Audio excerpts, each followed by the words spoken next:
కుమారి aunty Telugu రాష్ట్రాల్లో ఈ పేరు తెలియని వారు ఉండరు. హైదరాబాద్లో రోడ్ సైడ్ ఫుడ్ స్టాల్ పెట్టుకుని వ్యాపారం చేసుకుంటూ జనాలకు తన వంటకాలను రుచి చూపిస్తూ బిజినెస్ చేసిన కుమారి ఆంటీ సోషల్ మీడియా పుణ్యమా అని ఒక్కసారిగా ఫేమస్ సెలబ్రిటీగా మారిపోయారు. కుమారి ఆంటీ గురించి, ఆమె చేసే పనుల గురించి జనాలకు ప్రెసెంట్ ఒక క్యూరియాసిటీ ఉంటుంది. అయితే తాజాగా కుమారి ఆంటీ తెలంగాణ సీఎం రేవంత్ రెడ్డిని కలిశారు. తనలోనూ మానవత్వం ఉందని నిరూపించుకున్నారు. ఇంతకు కుమారి ఆంటీ తనలోని మానవత్వాన్ని చూపించేలా ఏం చేశారంటే, కుమారి ఆంటీ వరద బాధితుల కోసం తన వంతు సహాయం అందించడానికి ముందుకొచ్చారు. ఇటీవల కురిసిన భారీ వర్షాలకు ఖమ్మం, వరంగల్, మహబూబాబాద్తో పాటుగా చాలా జిల్లాలు ముంపుకు గురయ్యాయి. ఇటీవల కురిసిన భారీ వర్షాలు, వరదలకు భారీగా నష్టం వాటిల్లింది. వేల సంఖ్యలో ప్రజలు నిరాశ్రయులు కాగా వేల ఎకరాల పంట నీట మునిగింది. వారందరినీ ఆదుకోవడానికి సినీ, రాజకీయ రంగాలకు చెందిన ప్రముఖులు, పలు కార్పొరేట్ సంస్థలు ముందుకొచ్చాయి.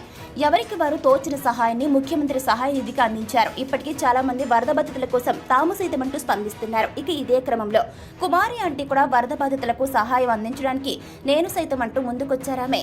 ఈ క్రమంలోనే కుమారి ఆంటీ తెలంగాణ సీఎం రేవంత్ రెడ్డిని ఆయన నివాసంలో కలిసి వరద బాధితుల సహాయార్థం సీఎం రిలీఫ్ ఫండ్ కు 50,000 రూపాయలను విరాళంగా అందించారు. కుమారి ఆంటీ సీఎంను కలిసిన టైంలో ఆమెతో పాటు ఆమె కుటుంబ సభ్యులు కూడా ఉన్నారు. ఇక సీఎం రేవంత్ రెడ్డి వరద బాధితుల కోసం కుమారి ఆంటీ అందించిన సహాయానికి ఆమెను ఎంతగానో అభినందించారు. ఆమెను సాల్వా కప్పి సన్మానించారు.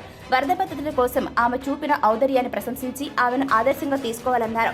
ఇక ఈ క్రమంలోనే కుమారి ఆంటీ రేవంత్ రెడ్డిని కలిసి చేసినటువంటి వరద సాయం పైన నెటిజన్లు స్పందిస్తున్నారు. మానవత్వంతో కుమారి ఆంటీ స్పందించిన తీరుకు ఆమెను మెచ్చుకుంటున్నారు.